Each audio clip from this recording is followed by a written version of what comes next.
जय श्री कृष्णा। श्री शिवाय नमस्तुभ्यम। 13 अप्रैल 2026 को है इस बार वरुथिनी एकादशी अर्थात बैसाख महीने की एकादशी। पुत्र प्राप्ति के लिए लंबे समय से परेशान है, घर में वंश वृद्धि नहीं हो रही है, तो यह वीडियो आपके लिए है। जैसा कि आप जानते होंगे, वंश वृद्धि में सबसे प्रमुख योगदान होता है पितरों का, कुल देवी का, श्री नारायण और महादेव का। आप सभी जानते होंगे, सभी देवी देवताओं की कृपा से घर में वंश वृद्धि होना निश्चित है। ऐसे में जो बड़ी बड़ी तिथियां होती है ना, इनमें कुछ सत्कर्म करते हैं तो सब दोष मिटते हैं और शारीरिक, मानसिक, आर्थिक कष्ट बंधनों से मुक्ति मिलते हुए पंच देवताओं का विशेष आशीर्वाद मिलता है। इस बार की जो एकादशी है वह सोमवार के दिन है, धनिष्ठा नक्षत्र इस दिन है, तो यह दुर्लभ है। इसके पीछे कारण है कि सोमवार का दिन महादेव को समर्पित है और एकादशी जो कि सबसे श्रेष्ठ श्री नारायण को समर्पित अद्भुत तिथि है। पूरे महीने में अगर कोई श्रेष्ठ काम नहीं कर पाते हैं तो बैसाख अर्थात अप्रैल महीने की एकादशी जो कि कृष्ण पक्ष और शुक्ल पक्ष की एकादशी है,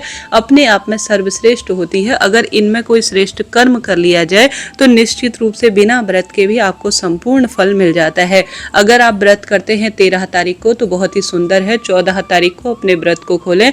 14 तारीख व्रत खोलने का समय सुबह सुबह ही हमें प्राप्त हो रहा है। सुबह आप व्रत खोलेंगे 6:54 से 9 बजे के आसपास। यह 14 तारीख को व्रत खोलने का शुभ समय है। फिर आप अगर त्रयोदशी का व्रत करते हैं, प्रदोष का, तो वह व्रत 14 तारीख को किया जाएगा। 15 तारीख को, माफ करें, 15 तारीख को व्रत किया जाएगा त्रयोदशी और 14 तारीख को द्वादशी रहेगी। ठीक है जी, यह तो बात हो गई सुबह शुभ समय की। जैसा कि गुरु जी कहते हैं, सबसे पहले श्रेष्ठ स्वरूप में इस दिन सत्तू का दान करें। एकादशी जो कि इस महीने की होती है, हालांकि आप 13 तारीख को एकादशी के दिन भी कर सकते हैं, द्वादशी संक्रांति है 14 तारीख को, उस दिन मंगलवार के दिन भी कर सकते हैं, प्रदोष व्रत के भी दिन कर सकते हैं, 16 तारीख चतुर्दशी के दिन भी कर सकते हैं, 17 तारीख अमावस को भी कर सकते हैं, अक्षय तृतीया को भी कर सकते हैं, 19-20 तारीख को। कोई दिक्कत की बात नहीं है, परंतु गुरुजी विशेष एकादशी के दिन कहते हैं तो एकादशी के दिन सत्तू का दान, सत्तू बना होता है गेहूं, चना और जौ, इनका दान बहुत सुखद माना जाता है। किसी देवालय में किसी राहगीर को इसे घोलकर या किसी न किसी स्वरूप में दान प्रक्रिया के तहत दान किया जाए तो पितृ कृपा तो होती है, शारीरिक, मानसिक, आर्थिक सुख भी स्वतः ही मिल जाते हैं। तो सत्तू का दान ज्यादा से ज्यादा आपको करना है। इसके साथ साथ आप सभी श्रेष्ठ अवस्था में भगवान का नाम लेते हुए इस दिन अद्भुत श्रेष्ठ कार्य जरूर कीजिएगा। सबसे पहले एकादशी का व्रत करने का पति पत्नी दोनों कोशिश करें। पति पत्नी नहीं भी व्रत कर पाते तो एक व्यक्ति जो है व्रत जरूर से करे। कुंडली में 5वां घर संतान के लिए देखा जाता है, हालांकि ज्योतिष में अन्य चीज भी देखी जाती हैं जो कि संतान के लिए श्रेष्ठ होती हैं।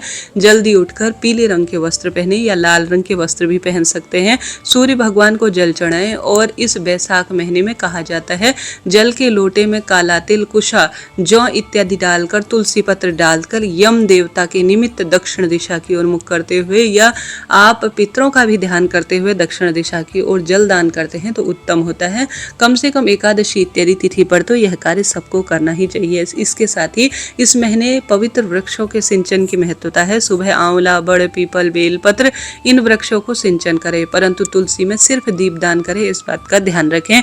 ज्यादा से ज्यादा ओम नमो भगवते वासुदेवाय, श्री शिवाय नमस्तुभ्यम जैसे महामंत्रों का जाप करें। इसके साथ ही एक श्रेष्ठ उपाय आपका भाग्य प्रबल कर सकता है। वह सरल सा उपाय है शिवलिंग पर काला तिल और कच्चा दूध और साथ के साथ थोड़ा सा आप गंगा जल डालकर शिवलिंग पर जल चढ़ाएं। यह सामान्य जल चढ़ाते हैं तो 3 बार स्वधा स्वधा स्वधा जरूर बोलें या स्वधा स्रोत का भी पाठ करते हैं तो भी इसका श्रेष्ठ परिणाम मिलता है। एक काम आप अपने घर के मंदिर में जरूर करें। जब भी वंश वृद्धि की दिक्कत हो, संतान प्राप्ति की बहुत अधिक परेशानी चल रही हो, तो कच्चा दूध बेलपत्र को डुबोकर, अर्थात बेलपत्र जितनी भी आपकी इच्छा है, 1, 5, 7 जितना भी आपका मन है, कम से कम एक बेलपत्र जब आप घर की तरफ आए, जब शिवलिंग पर पूजा पूर्ण हो जाए आपकी और सारे काम आप कर लें, उसके बाद एक बेलपत्र को कच्चे दूध में डुबोकर शिवलिंग पर अगर चिपका देते हैं और चिपकाए वाले स्थान पर अपनी छोटी उंगली, अनामिका उंगली रखकर अपने महादेव से करते हैं तो कच्चा दूध जो कि संतान से संबंध रखता है, बेलपत्र अपने आप में त्रिदेवों का स्वरूप है। अगर शिवलिंग पर बेलपत्र कच्चे दूध में चिपकाकर अपनी मनोकामना संतानेश्वर महादेव की जय कहते हुए की जाए घर के मंदिर में या महादेव के मंदिर में निश्चित रूप से एकादशी के दिन इसके शुभ परिणाम देखे गए हैं। यह छोटा सा कार्य करें। अपने घर के मंदिर में आप सरल विधि से जो तुलसी माता होती है या केले वृक्ष की जड़ में बैठकर या पीपल वृक्ष, यह 3 वृक्ष ऐसे हैं जो संतान सुख, पितरों के निवास, देवतुल्य और पितृतुल्य कहे गए हैं। सोमवार की श्रेष्ठ तिथि है। या तो पीपल पेड़ की जड़ में या बेलपत्र या केले वृक्ष की जड़ में एक कच्चा जो है दूध ले जाएं। थोड़ा सा कच्चे दूध में बैसाख महीने की श्रेष्ठ एकादशी पर हल्दी डालें और साथ के साथ एक कच्चा सूत अपने साथ ले जाएं। कच्चे सूत में हल्दी जरूर लगाएं और इसमें 11 गांठ लगा लें। कितनी गांठ लगानी है?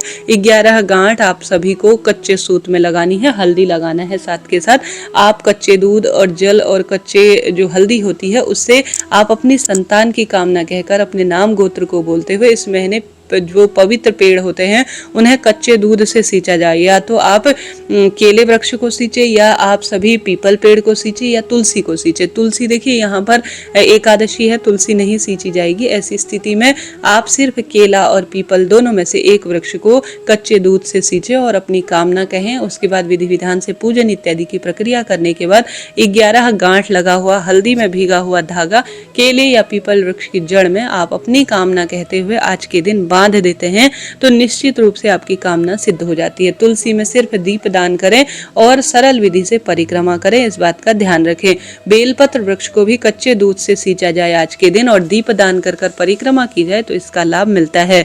साथ के साथ आप सभी जानते होंगे सरल विधि से श्रेष्ठ प्रक्रिया के तहत शिवलिंग पर अपनी मनोकामना कहकर इस महीने अर्थात ये जो पावन पवित्र महीना है इस महीने आंकड़ा और शमी का जो पौधा होता है उसके फूल जो मिलते हैं उन्हें शिवलिंग पर या पारिजात के फूल शिवलिंग पर चढ़ाने से भी अनंत गुना लाभ मिलता है। श्री नारायण के विग्रह स्वरूप को कच्चे दूध में शंख में तुलसी पत्र डालकर ओम नमो भगवते वासुदेवाय जो है कहते हुए उनको श्रृंगारित करें, उनको सुंदर तरीके से आप स्नान कराएं, पीले वस्त्र उनके समर्पित करें और साथ के साथ तुलसी की लकड़ी का दीपक रोज अपने घर के मंदिर में लगाएं। तुलसी की लकड़ी को घिसकर हरिचंदन बनाकर श्री नारायण को श्रृंगारित करें। ओम नमो भगवते वासुदेवाय महामंत्र का जाप करें, दीप दान करें। घर के द्वार तुलसी, आंवला, बड़ पीपल, बेलपत्र, घर की रसोई, महादेव श्री नारायण के मंदिर में दीप दान करें।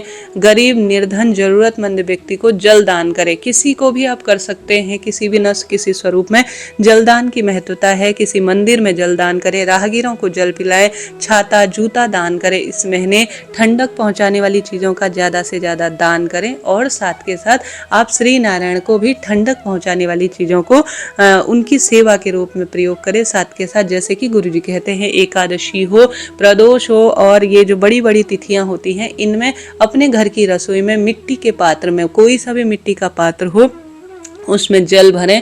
उस जल को आप अपने किसी भी बर्तन में रखें और एक जो है बेलपत्र अपने साथ ले जाकर घर के सदस्यों का यह शीतल जल स्पर्श कराकर अपने घर के मंदिर में या महादेव के मंदिर में जाकर इस शीतल जल को शिवलिंग पर चढ़ाएं बेलपत्र के साथ साथ और उस जल को कुंदकेश्वर महादेव का नाम लेकर थोड़ा प्राप्त कर इसे ग्रहण कर लेते हैं तो इससे भी आपके शारीरिक रोग दूर होते हैं और सदा सर्वदा खुशियां बनी रहती है।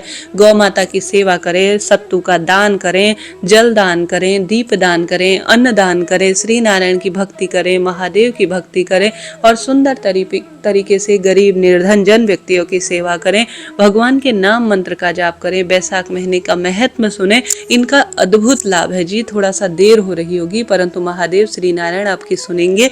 पार्थिव शिवलिंग, मिट्टी के शिवलिंग, आंवला, बड़ पीपल, बेलपत्र, इन वृक्षों की जड़ में कच्चा दूध उसमें मिक्स कर मिट्टी में आप अगर पार्थिव शिवलिंग पूजन उनके संतान की कामना के तहत विशेष तिथि पर करते हैं तो निश्चित रूप से आपकी सब कामना सिद्ध होती है और महादेव श्री नारायण की कृपा से आपके काम बनने आरंभ हो जाते हैं। तो करके देखिएगा, लाभ तो आपको मिलना ही है। इस तरह से यह जानकारी थी संतान पुत्र प्राप्ति के तहत। आप चैनल से जुड़े, मैं रोज इसी चैनल पर खास वीडियो अपलोड करती हूँ। हर हर महादेव। मैं प्रार्थना करती हूँ जो भी कथा सुने उनकी सब मनोकामना पूर्ण करना। प्रभु जी राधे राधे।